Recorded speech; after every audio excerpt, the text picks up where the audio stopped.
अस्सलामुअलैकुम वरहमतुल्लाहि वबरकातुह। आज 27 मार्च 2026 का दिन है। आप YouTube channel deep talk with Hasan Arif देख रहे हैं। मैं आपका मेज़बान हसन आरिफ हूँ। ट्रम्प की दी हुई डेडलाइन में 7 अप्रैल तक की तोसी कर दी गई है। सबसे पहले तो बात करते हैं स्ट्रेट ऑफ होर्मस पर कि स्ट्रेट ऑफ होर्मस में चाइना और इंडिया के नॉन वेसल्स हॉस्टाइल जो वेसल्स हैं उनको फीस के ज़रिए से ईरान ने जो है वो स्ट्रेट ऑफ होर्मस से गुजरने की इजाज़त दे दी है। और ईरानी पार्लियामेंट ने जो है वो करंटली एक बिल ड्राफ्ट किया है इसी हवाले से कि वो जो भी इस पैसेज से वेजल्स गुजरेंगी नॉन हॉस्टाइल वेजल्स, यानी कि वो वेजल्स वो कंटेनर शिप्स जो दुश्मन ममालिक के नहीं बल्कि करीबी और हमसाया ममालिक के हैं, उनको गुजरने की इजाज़त दी है एक मखसूस फ़ीस के साथ, और वो फ़ीस $2 मिलियन है। और चाइना और इंडिया इस फीस को देने के लिए रजामंद नज़र आते हैं।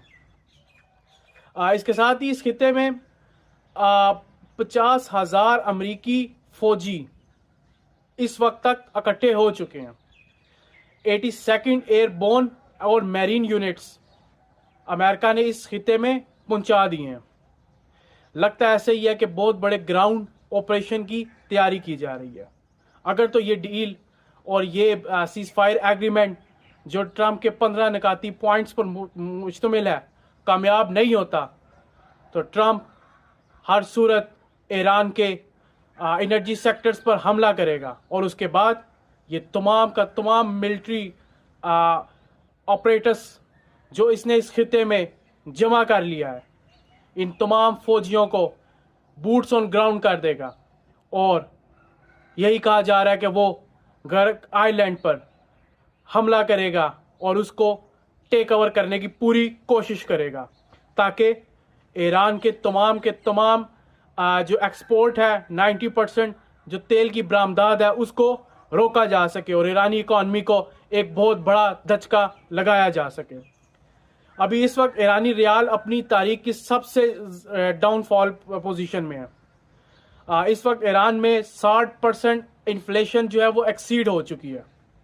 इसके साथ ही इसराइल ने इस्फहान और बंदर बास में मिसाइल बैलिस्टिक मिसाइल्स की प्रोडक्शन साइट्स पर और ज़ेर ज़मीन बंकरों पर बहुत बड़े हमले शुरू किए हैं। इसके जवाब में ईरान ने भी रिटेलिएशन करते हुए काफर कासिम जो इसराइल का एक शहर है उसको बेहतरीन निशाना बनाया, और ईरान ने अपने हमलों को बहरीन, कुवैत और यूएई में भी उसमें भी तेज़ी कर दिया। नाज़रीन इकराम, इसराइल ने दावा किया है कि उन्होंने अली रज़ा तंगरसी को शहीद कर दिया है, और ईरान के ऑफिशियल मीडिया ने भी इस चीज़ को कंफर्म कर दिया है कि अली रज़ा तंगरसी शहीद हो चुके हैं।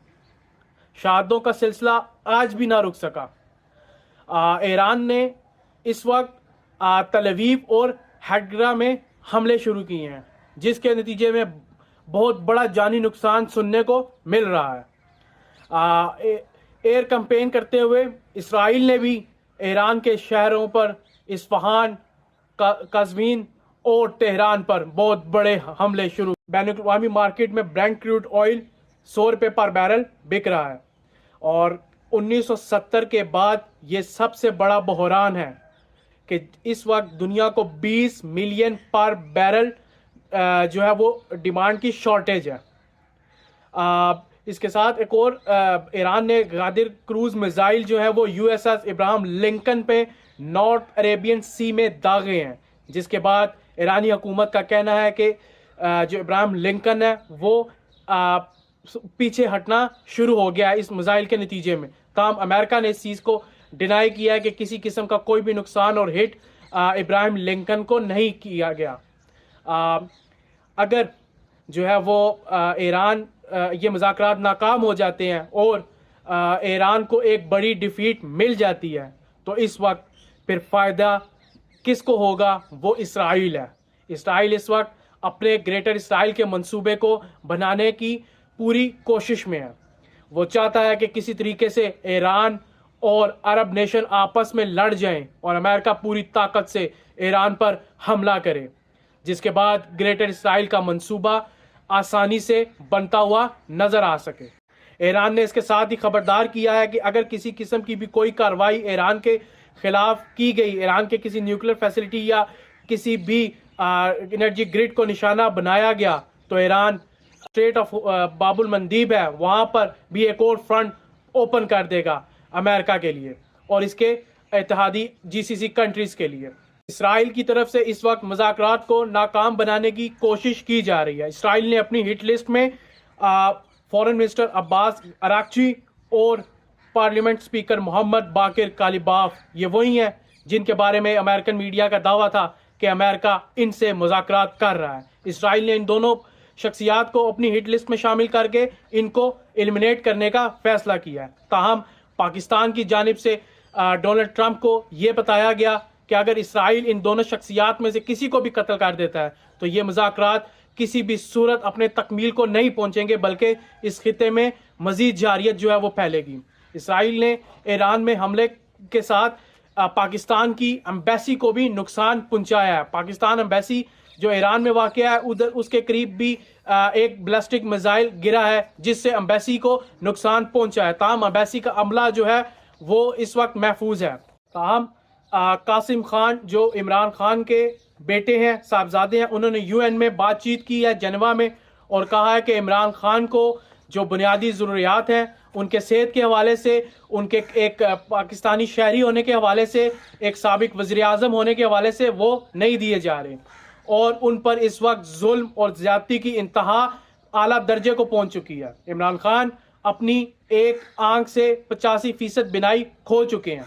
इसके साथ ही कासिम खान का ये भी कहना था कि पाकिस्तान की हुकूमत उनको अब उनके वालिद से मिलने का हक नहीं दे रही, वो उनको ना वीज़ा प्रोवाइड कर रही है और इस चीज़ में मज़ीद डिलेज पैदा कर रही है कि वो अपने वालिद से जाकर मुलाकात कर सकें। कासिम खान का ये भी कहना है कि वो हर सूरत पाकिस्तान आएंगे अपने भाई के साथ और वो किसी किस्म की जो है वो नहीं डरते गिरफ्तारी से। इसके साथ उन्होंने ये भी कहा कि पाकिस्तान की हुकूमत जो है वो एक क्रैकडाउन और इस तरह की चीज़ें कर कर एक इंटरनेशनल जो ट्रीटी ऑब्लिगेशन है जैसे GSP का जो मायदा है इसकी भी खिलाफ वर्जी कर रही है। हम डोनाल्ड ट्रंप ने अपना जो चाइना का होने वाला विजिट था वो मुअत्तल कर दिया था। मार्च में जो होना था 31 मार्च को जो कहा जा रहा था और उसको अप्रैल में शिफ्ट किया था। अब इसके बाद इस विजिट को मई में शिफ्ट कर दिया गया है और डोनाल्ड ट्रंप के जानिब से यही कहा जा रहा है, जो इतलात हमें मौसूल हो रही हैं, कि तकरीबन 1.5 महीना इस जंग को मजीद जो है ये प्रोलॉन्ग होगी। इस वक्त इसराइल को थोड़ा सा साइड शिफ्ट करने की बातचीत की जा रही है ताकि ईरान को अपने अरब ममालिक से लड़ाकर नुकसान पहुंचाया जाए और अरबों को भी ईरान के ज़रिए से शदीद तरीन नुकसान पहुंचाया जाए और अमेरिका अपने अहदाफ जो क्रेक आइलैंड है उसको और स्टेट ऑफ होर्मुज़ के कंट्रोल को हासिल करने में जो है वो दिखाई देता है ताकि वो इस मकसद में कामयाब हो सके। लगता है ऐसा ही है कि ये खिता दोबारा से एक बहुत बड़ी खूनरेज जंग में कन्वर्ट होने जा रहा है। अरबों की तबाही के मुतालिक रसूलुल्लाह सल्लल्लाहु अलैहि वसल्लम ने अहदीसों में हमें इस चीज़ का बताया कि किस तरीके से अरबों की तबाही आएगी।